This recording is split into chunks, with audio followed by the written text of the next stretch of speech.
Oh,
अस्सलाम वालेकुम my dear students.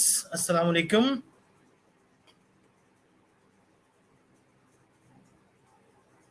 Ji Julius, no voice no video अभी आ जाती है, वॉइस भी वीडियो भी देखें आ रही है।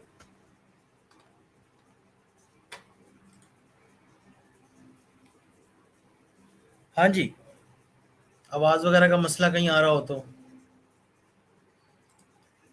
हमारी प्रेजेंटेशन नहीं आई अभी तक।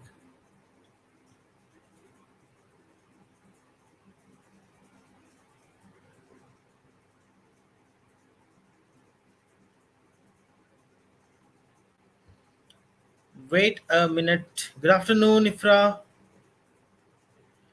अभी स्टूडेंट्स आ जाती है प्रेजेंटेशन भी आपकी। मैं उनसे कहता हूँ ये एडमिन से हम लोड कर दें प्रेजेंटेशंस।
नहीं, अभी अपलोड नहीं हुई जी।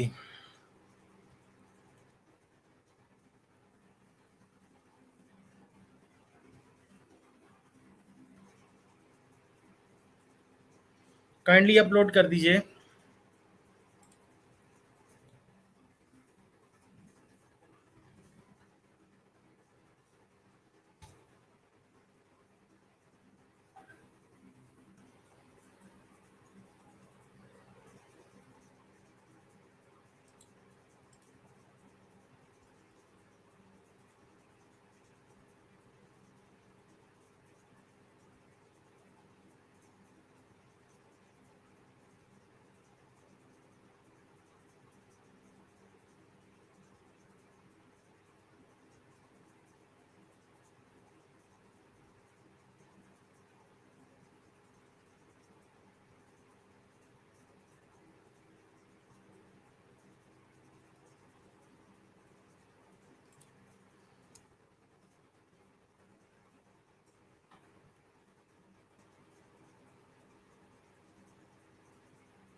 हाँ जी, तो डियर स्टूडेंट्स अभी हमारी प्रेजेंटेशन जो है वो लोड हो जाती है। प्रीवियस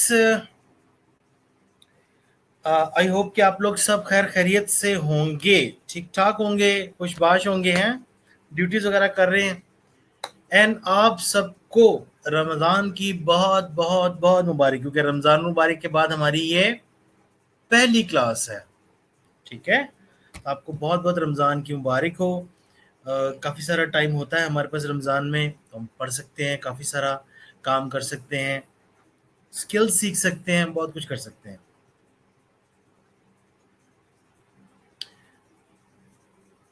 अभी हमारी प्रेजेंटेशन लोड हो जाती है। हमने जो प्रीवियस लेक्चर लिया था वो ग्राफ पे था, और जो लोग जिन्होंने प्रीवियस लेक्चर अटेंड किया था वो ज़रा बता दीजिए कौन कौन थे। Yes Ronald, I am fine, अल्हम्दुलिल्लाह, सब ठीक ठाक है, खैर खैरियत से हैं सब लोग। और प्रीवियस लेक्चर में जो हमने ग्राफ को डिस्कस किया था वो अगर किसी ने अटेंड नहीं किया तो मुझे बता दें, ताकि मैं उनको वो प्रेजेंटेशन और लेक्चर जो है फॉरवर्ड कर दूं। इफ्रा आपने अटेंड नहीं किया। हमारी क्लास में कल टोटल 11 ही लोग हैं और 11 के 11 प्रेजेंट है। गुड गुड भाई।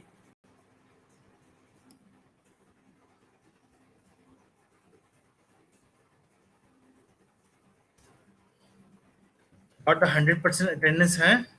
शाबाश। लुबना आपने अटेंड नहीं किया था, ओके।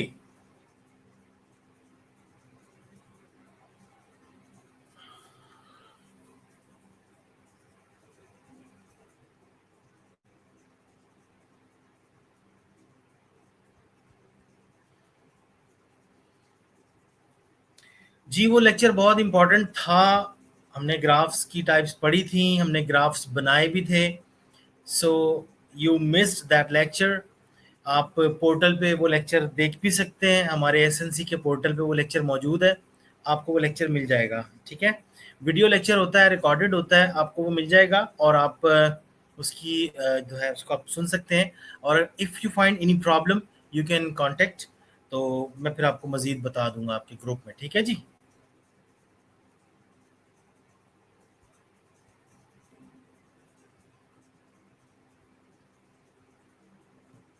जूलियस आपने अटेंड नहीं किया था, रोनाल्ड ने नहीं किया, इफ्रा ने शायद नहीं किया। ओके चलें, आज के लेक्चर की तरफ चलते हैं, जो कि हमारा आज का लेक्चर है एससीक्यूज बेस्ड। आपको ये बताता चलूं कि आपका जहां पर एमसीक्यू का एग्जाम होगा, ठीक है, बोर्ड ने आपका एमसीक्यू का एग्जाम लेना है, साथ ही साथ बोर्ड ने आपका एससीक्यू यानी कि शॉर्ट ऐसे क्वेश्चंस जो हैं वो भी आपके लिए जाएंगे, ठीक है। आपको एमसीक्यू के साथ साथ आपको एससीक्यू की तैयारी भी रखनी है, क्योंकि जो न्यूमेरिकल्स हैं, न्यूमेरिक्स आपको पूरे पूरे नंबर देंगे, एमसीक्यूज आपको पूरे पूरे नंबर देंगे, साथ में एससीक्यू भी आपको पूरे नंबर दे सकते हैं अगर आप उसको डेफिनेशन को पूरा लिखते हैं तो, ठीक है। शॉर्ट क्वेश्चंस आते हैं, साथ में न्यूमेरिकल्स के साथ आते हैं, न्यूमेरिकल्स भी आते हैं और शॉर्ट क्वेश्चंस भी आते हैं। कभी कभार ऐसा होता है कि सिर्फ और सिर्फ शॉर्ट क्वेश्चंस ही आ जाते हैं, न्यूमेरिकल नहीं आता। एक साल इस तरह हुआ 2000 एंड गलबन 18 में, ठीक है, तो सिर्फ क्वेश्चन आया था, शॉर्ट क्वेश्चन आया था, डेफिनेशंस आई थी, न्यूमेरिकल नहीं दिया था उन्होंने। तो आप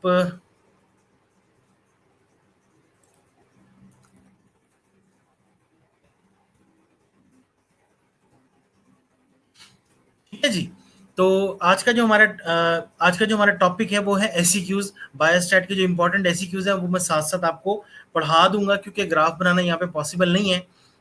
मैं सोच रहा हूँ कि मैं वो राइटिंग पैड एक ले लूँ ताकि वो आपको यहाँ पे मैं स्क्रीन पे दिखा सकूँ, लेकिन अभी फिलहाल हम बायोस्टैट के जो एससीक्यूज पढ़ लेते हैं। तो चलते हैं अपनी पहली स्लाइड की तरफ। इसमें कुछ डेफिनेशंस होंगी, कोई बात जो आपको जहां पर समझ ना आए आप उसी वक्त मुझसे पूछ लीजिएगा, ठीक है।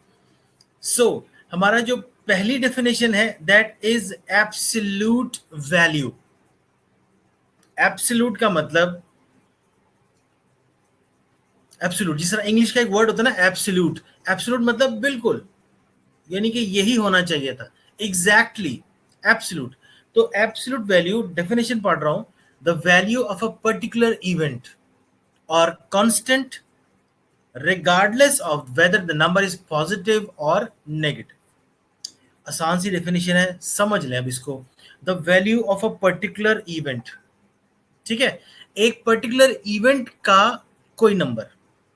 जैसे हम कह सकते हैं कुछ चीजों की वैल्यूज जो होती हैं वो कांस्टेंट होती हैं, फिक्स होती हैं।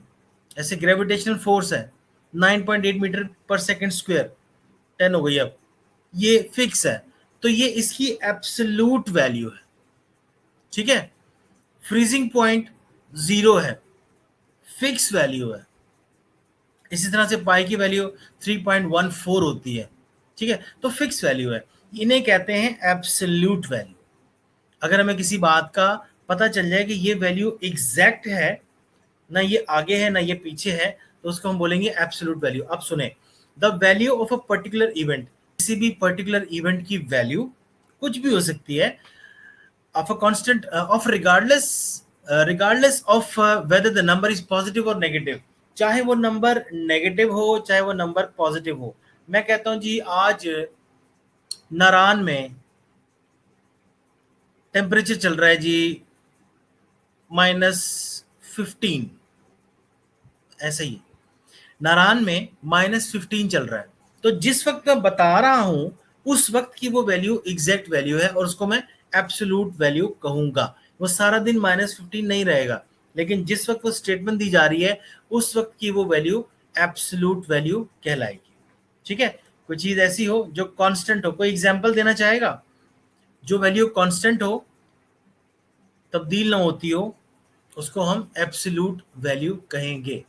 इंग्लिश का वर्ड है जिसे हम बोलते हैं एब्सोल्युटली राइट, ऐसे तुम बिल्कुल ठीक कह रहे हो, तो वो एब्सोल्यूट वैल्यू होती है। कोई एग्जांपल किसी के पास है एब्सोल्यूट वैल्यू की?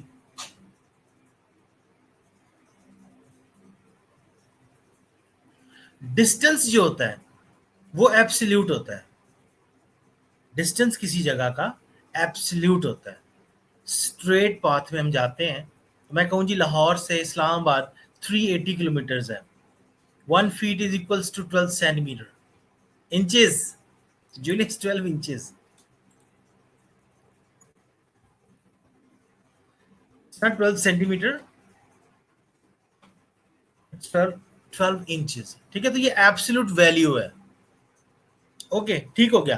तो आगे देख लेते हैं। तो इसको जब हम किसी वैल्यू की एब्सोल्यूट वैल्यू को जब हम लिखते हैं तो हम उसे ए मोड के साथ लिखते हैं। ए के दोनों तरफ आप देख रहे हैं एग्जांपल में, ये जो है ये of A is symbolized as a mod. ठीक है, उसके पैरेलल दो लाइनें लगी हुई हैं, उसको हम, बिल्कुल ठीक है जी। ये एब्सोल्यूट नहीं है रोनाल्ड, ये एच बी वैल्यू एब्सोल्यूट नहीं है, ये ऊपर नीचे होती रहती है। ठीक है, तो ये एब्सोल्यूट नहीं है, ये रेंज है। It's 12.5 to 15.5, it's not absolute, it's a range.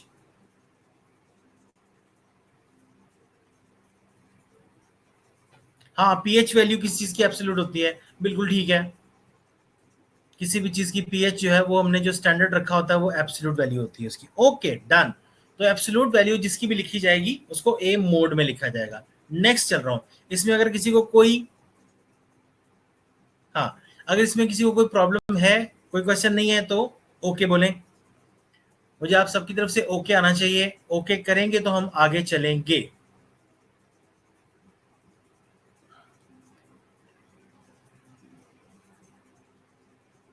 No issue. Habiba okay है, ठीक है। रोनाल्ड ओके हैं, ठीक है जी। लुबना, कुलसुम, उरूज, इफ्रा, सबको ये वाली स्लाइड समझ आ गई है? ठीक है, एब्सोल्यूट वैल्यू फिक्स वैल्यू जो चेंज ना होती। चलते आगे। As standardisation. एज स्टैंडर्डाइजेशन का मतलब है a procedure of adjustment to remove the effect of differences in age in different groups. अब इसको समझें, ये एज स्टैंडर्डाइजेशन क्या चीज है? जब हमें कोई रिसर्च करनी है, हम कहते हैं कि कार्डिक अरेस्ट की एज पे हम एक रिसर्च करते हैं कि किन लोगों में, किस एज ग्रुप में कार्डिक अरेस्ट ज्यादा होता है। तो मैंने कहा कि इस एज ग्रुप में 30 से लेके 50 तक की एज ग्रुप में कार्डिक अरेस्ट जो है वो ज्यादा है। फॉर इंस्टेंस, कार्डिक अरेस्ट इसमें ज्यादा है, मेल में ज्यादा, फीमेल में कम है। तो वो एज ग्रुप, अगर मुझे, मैंने रोजाना मैंने ओपीडी में बैठा, मैंने सैंपल कलेक्ट किए, लोगों को देखा, ठीक है, और उनका चेकअप करने के बाद, उनका डेटा लेने के बाद मुझे ये पता चला कि भाई मेरे पास तो कुछ ऐसा डेटा भी आ रहा है, कुछ ऐसे पेशेंट्स भी आ गए हैं जो 30 एज से कम भी हैं और कुछ ऐसे आ गए जो 50 से ऊपर है।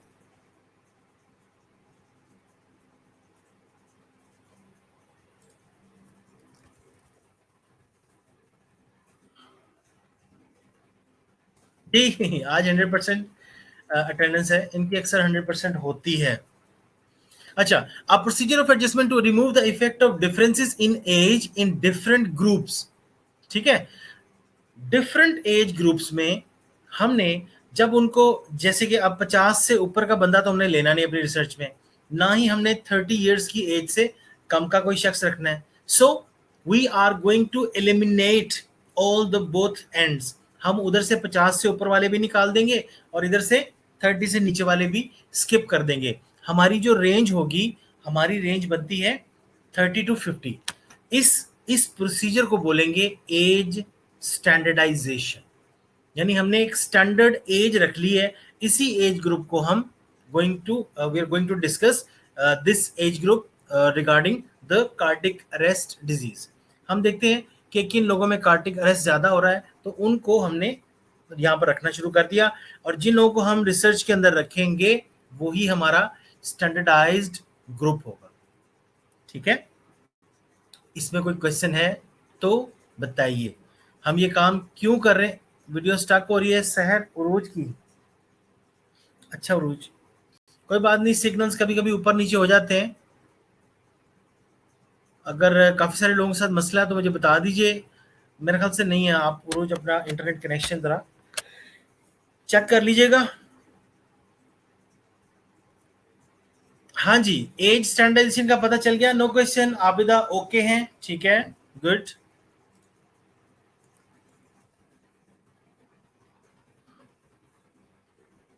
Anyone else? कोई और सवाल किसी का? ऑल ओके, फ्रा ठीक है।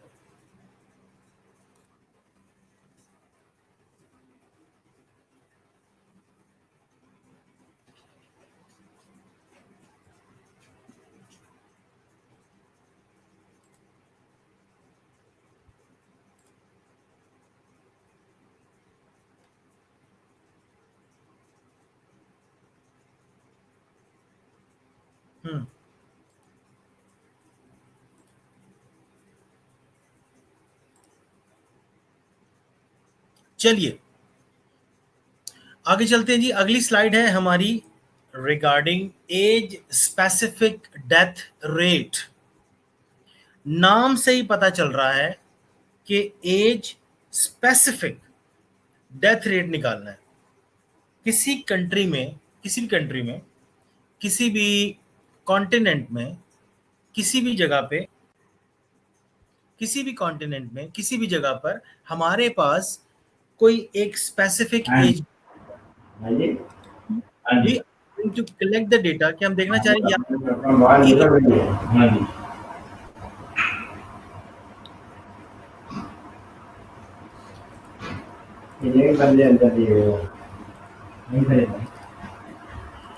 हेलो,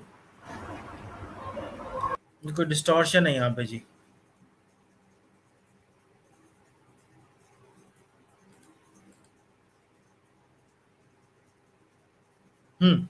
चले हम start. Age specific death rate में हम क्या मालूम करते हैं? Number of deaths in 1 year of persons of a specific age group per 1000 population. अब इसको आसान कर लेते हैं।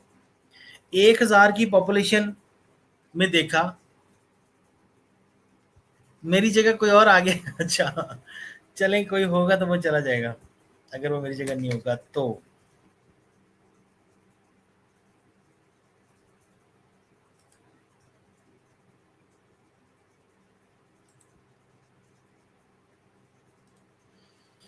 चलें, ठीक है, ठीक है जी। तो number of deaths in 1 year of persons of a specific age group per 1000 population. 1000 की पॉपुलेशन में जब हम डेथ रेट देखते हैं इन 1 ईयर, 1 साल का हमने डेटा लेना है, उसमें से 1000 पर 1000 कितनी डेथ्स हुई हैं एक स्पेसिफिक एज ग्रुप की। मैं आपको एक एग्जांपल दे रहा हूं, पिछली साइड करते हैं इसके बाद। ठीक है, आपको एग्जांपल दे रहा हूं, नीचे देखिएगा स्लाइड के बिल्कुल नीचे लिखा हुआ है 2010 एंड 2011। 2010 और 11 के दरमियान हमने स्पेसिफिक एज ग्रुप कौन सा लिया? 50 से 60 के दरमियान, यानी 50 years to 60 years we collected the data in 2010 and 11। 2010 और 11 के दरमियान हमने 50 और 60 साल के लोगों का डेटा कलेक्ट किया। देन क्या हुआ? पता चला 40 लोग थे, यानी पर 1000 किसी जगह पे लोग रहते हैं, तो उनमें से 40 लोग जो थे उनकी डेथ हुई। ठीक है, 1000 की आबादी उसमें से 40, ये एवरेज होती है, जरूरी नहीं है कि इधर कहीं 1000 घर हैं तो उनमें से 40 लोग वाकई में हो गए, नहीं, ऐसा नहीं है। कंप्लीट आप पॉपुलेशन लेते हैं, उसमें से फिर उसको 1000 पर डिवाइड कर लेते हैं कि 1000 के कितने ग्रुप बने, इट्स एन एवरेज, ठीक है, इसको एवरेज लिया जाता है। सो 40/1000 इक्वल्स टू 0.04।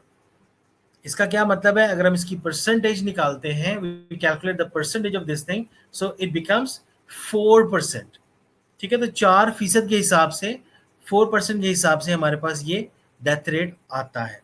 फिर से सुन लें, number of deaths in 1 year, हमने ईयर कौन सा लिया, 2010 एंड 11 का, और of a specific age group, एक स्पेसिफिक एज ग्रुप भी ले लिया, यानी 50 से 60 साल के दरमियान, पर 1000 पॉपुलेशन, पर 1000 पॉपुलेशन में से पता किया जी 40 लोगों की डेथ हुई है, 40 को ऊपर रखा, 1000 पे डिवाइड कर दिया, then we got 0.04।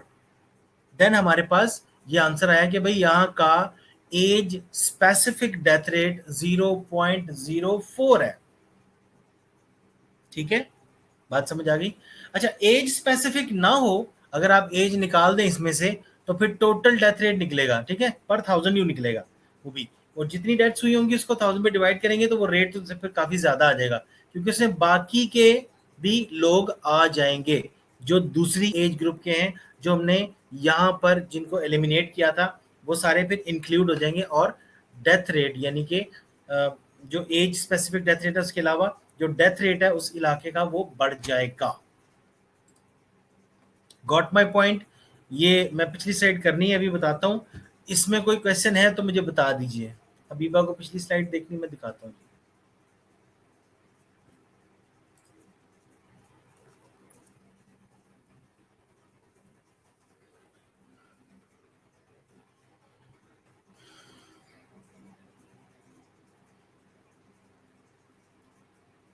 Got it. ठीक है अबीबा, ये समझ आ गया आपको।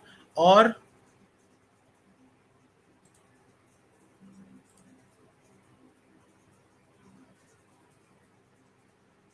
ठीक है, वीडियो स्टक हो रही है जी। नहीं जी, 1000 से ज्यादा नहीं हो सकती ना, कैसे हो सकती है, नहीं हो सकती। क्यों भला? इसलिए कि एक इलाके में एक जगह पर है ही 1000, पर 1000 लेनी है हमने। जैसे हम परसेंट लेते हैं ना, परसेंट, तो परसेंट कभी भी 100 से ऊपर नहीं जा सकता। ठीक है, परसेंट कभी भी 100 से ऊपर नहीं जा सकता।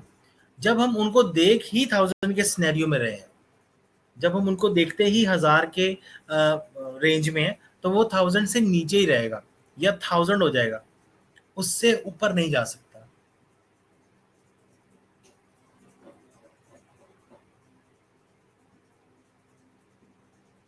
जी कुछ और क्वेश्चन?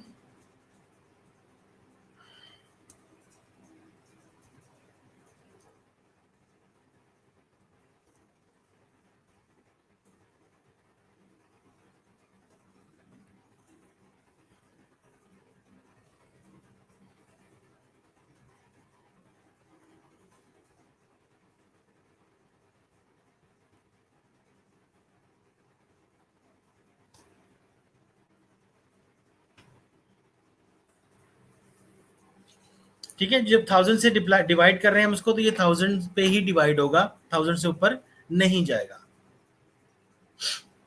हाँ जी, चलें जी आगे इससे अगली स्लाइड पे, अगर आपको ये ओके है तो।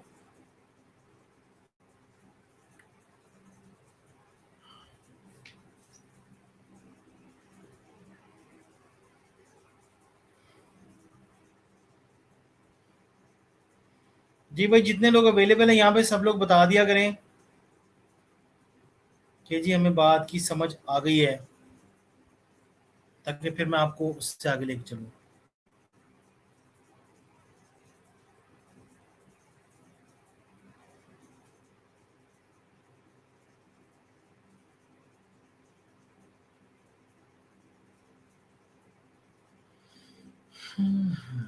जी सहर, इफ्रा, ओके।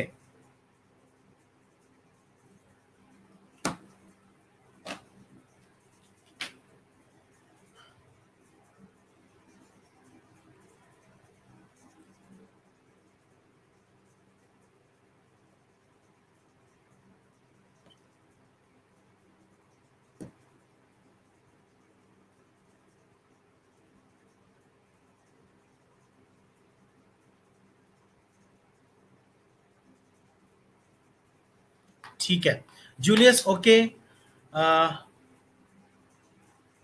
आसमा न्यूमेरिकल की समझ नहीं आ रही, अच्छा देख लें। देखें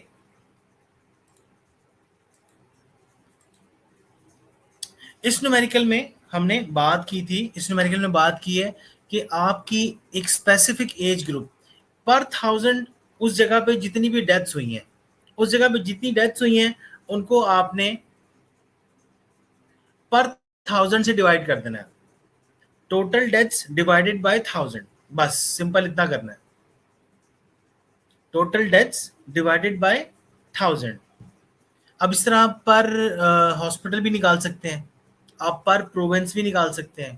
ठीक है, किसी प्रोविंस का डेटा लेना हो, age specific death rate province का निकाल लें, कंट्री का निकाल लें, हॉस्पिटल का निकाल लें।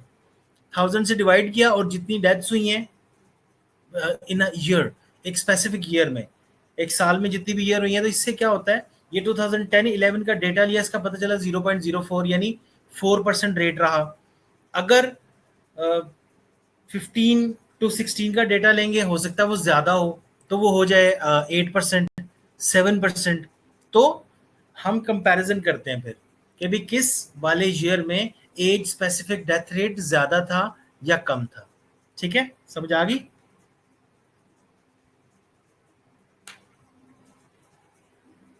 अच्छा, अगर आपको समझ आ गई है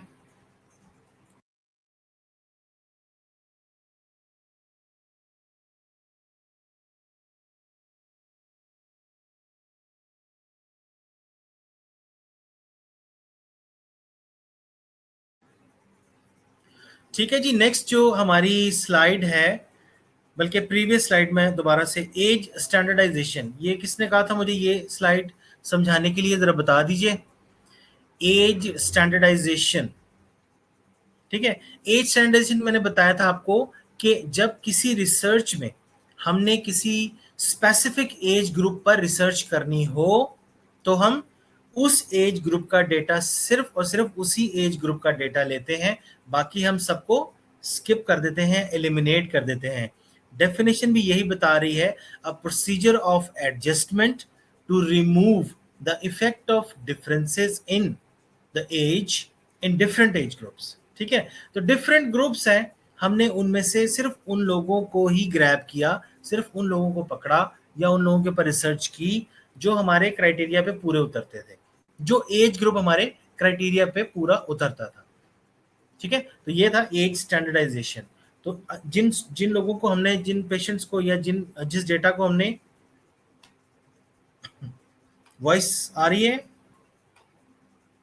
स्टूडेंट्स, मुझे बताइएगा।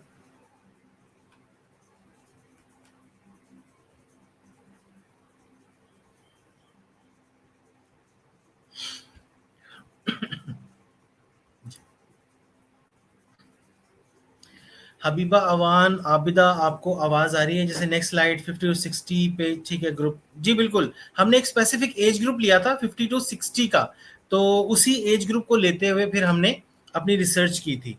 तो जब हम एक स्पेसिफिक एज ग्रुप लेते हैं, तब उसी उसी को हम एज स्टैंडर्डाइजेशन बोलते हैं।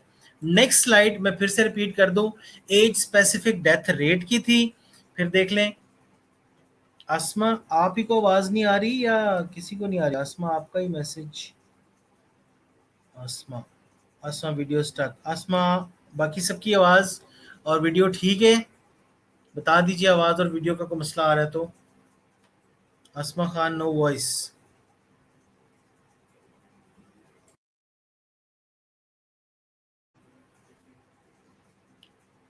जी, ये वॉइस को मैंने दोबारा रीसेट किया है, देखिए आपको वॉइस आ जाएगी अब।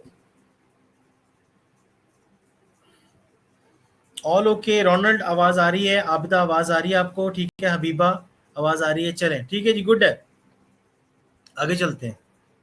एज स्पेसिफिक डेथ रेट में बताया था, number of deaths in 1 year, एक साल में किसी भी स्पेसिफिक एज ग्रुप में जितनी पर 1000 डेथ्स हुई हैं, उसको हम एज स्पेसिफिक डेथ रेट कहते हैं। ये स्लाइड की समझ आएगी आपको ज्यादा, अगली स्लाइड पढ़ लेते हैं। ठीक है, पता क्या टाइम कम है ना, मेरी 4 o'clock तक क्लास होती है, तो मैं इसीलिए आगे चलना चाह रहा हूँ, आपको ये समझ आ जाएगी भी। ये देखो, अभी पिछली स्लाइड पे था एज स्पेसिफिक डेथ रेट, और यहां पर क्या आ गया, age specific fertility rate. number of live births to a woman of particular age groups per 1,000 women of that specific age group. ठीक है?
जी आवाज आ रही है आपको?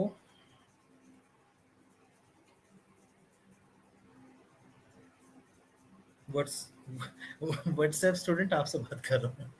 चले, एक मिनट जी, मेरी कॉल वहाँ डिस्कनेक्ट हो गई थी, दोबारा कैम ऑन कर लिया है। हाँ जी बच्चों, आवाज आ रही है अब आप लोगों को? सर आवाज आ गई, आ गई, आ गई, आवाज भी आ गई, तस्वीर भी आ गई, यस हो गया। ठीक है, तो एज स्पेसिफिक फर्टिलिटी रेट, वो मेरा नेट जरा डिस्कनेक्ट हो गया था, इस वजह से ये तस्वीर और वो आवाज चली गई थी। आप सुन लें, age specific fertility rate, number of live births मैंने बताया था, वही फॉर्मूला है, 1,000 पे डिवाइड करना है, जितनी भी लाइव बर्थ्स हुई हैं, ठीक है, जो बच्चे जिंदा पैदा हुए हैं, उनको आपने 1,000 पे डिवाइड कर देना है। लेकिन आपने ये देखना है कि एक स्पेसिफिक एज ग्रुप की बात कर रहे हैं हमने इस वाली एग्जांपल में जो मैंने नीचे लिखी हुई है, 24 टू 35 ईयर्स की हमने खवातीन ली, उनके यहाँ जो पर 1,000 पूरे एरिया की हमने कैलकुलेशन की, तो पर 1,000 जो डिवाइड करने के बाद निकला वो 200 थे, यानी पर 1,000 के हिसाब से 200 घरों में जो है वो लाइव बर्थ्स हुई हैं, जिसका रेट बनता है 0.2। हमने 100 से मल्टीप्लाई किया तो इट बिकम्स 20%। तो ये भी आपको ग्रेजुअल ईयर्स में, कमिंग ईयर्स में अंदाजा लगाने के लिए ये वैल्यू चाहिए होती है कि भाई कितने परसेंट हमारा एज स्पेसिफिक फर्टिलिटी रेट चल रहा है। ठीक है, मेडिकल की कुछ रिसर्चेज होती हैं कि फर्टिलिटी रेट किस एज में जाके कम हो जाता है, किस में पीक पर रहता है। तो ये वाला डेटा जो है हमें बहुत काम आता है इसमें, कि आपका एज स्पेसिफिक फर्टिलिटी रेट क्या चल रहा है कंट्री में, या किसी एरिया में, प्रोविंस में, या जहां भी, पूरे वर्ल्ड का हम डेटा ले सकते हैं। तो पर 1,000 चार चीजें देखनी है आपने, ईयर, एज, उनका जो है लाइव बर्ड्स, और उसको कितने परसेंट हुआ, वो सारा का सारा आप डिवाइड करने के बाद लाइव बर्ड्स को 1,000 पे डिवाइड करेंगे तो आपके पास परसेंट निकल आएगी। ठीक है, परसेंट 100 से मल्टीप्लाई करने के बाद परसेंट कैलकुलेट कर पाएंगे आप उसकी।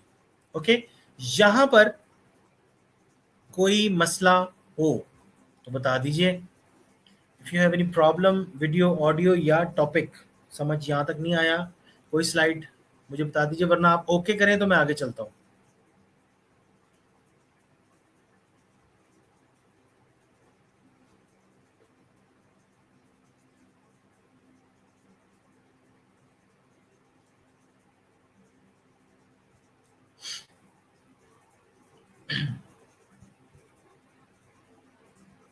Okay, continue. प्रोबेबिलिटी, यस, ये तो आप सबको पता ही होगा। ठीक है, प्रोबेबल इंग्लिश का वर्ड है, प्रोबेबली इसका मतलब क्या है, हो सकता है। ठीक है, so probability word is derived from that word probable, probably. So probably chances of occurrence of an event from the total events. कोई बात नहीं, 13, 14, 15 भी थे, अभी 16 भी थे, फिक्र ना करें।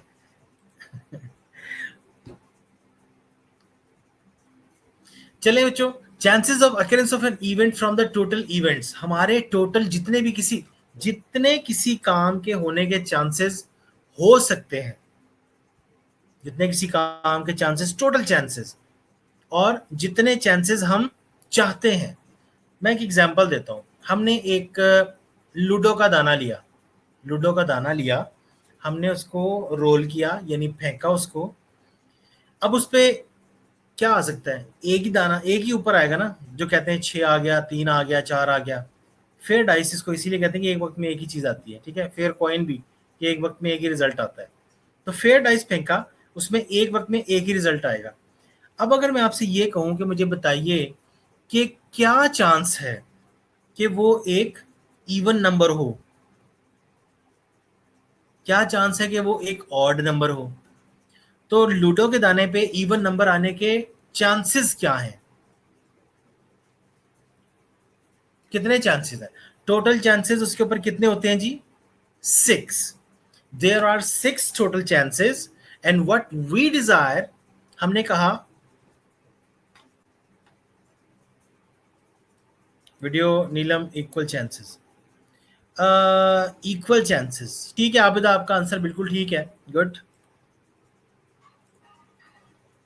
यस आबिदा। अब बताता हूं, हमने 3 को 6 पे डिवाइड करना है। 3 को 6 पे डिवाइड करेंगे तो आएगा 0.5। Probability varies between 0 and 1। Probability कभी 1 से ऊपर नहीं जा सकती। यस, 50% चांसेस है, बिल्कुल। अगर आप इसको परसेंटेज में, वही 0.5 को अगर आप 100 से मल्टीप्लाई कर देंगे तो इट बिकम्स द 50%, ठीक है। और अगर मैं ये कहूं, मैंने लूडो का दाना रोल किया और मैंने आपसे पूछा भाई 6 यानी छक्का आने के क्या चांसेस हैं, मैं कैलकुलेट कर लेता हूं।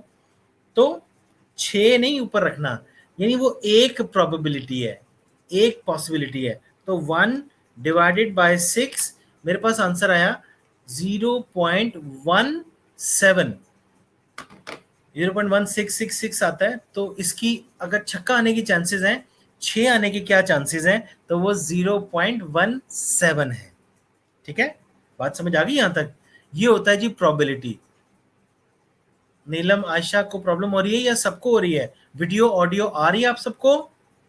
जरा जल्दी से बताइए, क्या आप लोग को वीडियो और ऑडियो आ रही है?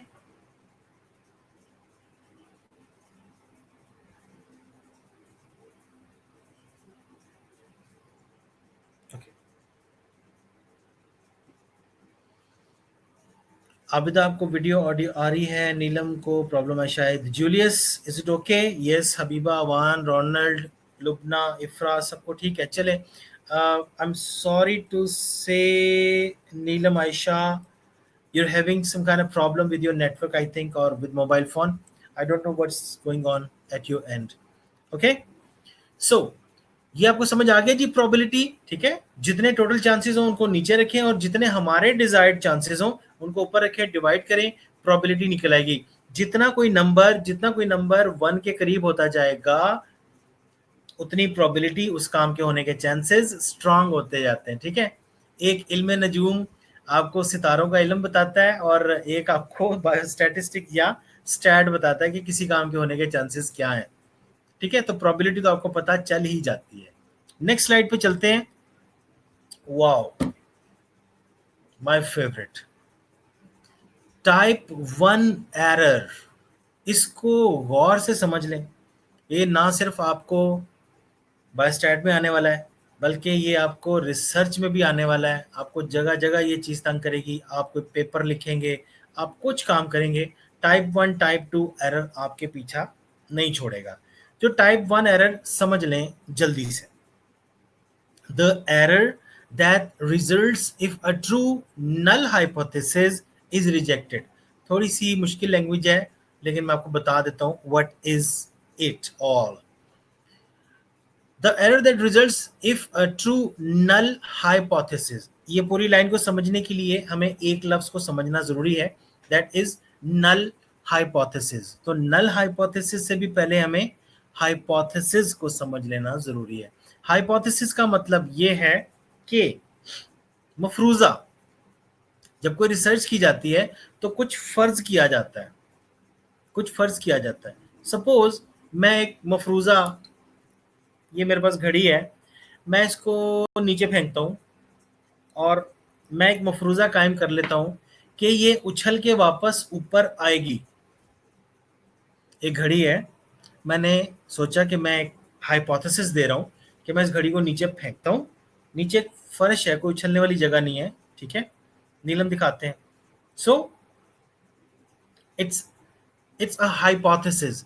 अगर ये हाइपोथेसिस है तो क्या ये ठीक हाइपोथेसिस है? यानी क्या आपकी अकल ये बात मानती है, इज इट पॉसिबल कि इसको फेंकेंगे तो ये उछल के वापस ऊपर आ जाए? इज इट, क्या ये हाइपोथेसिस ठीक है?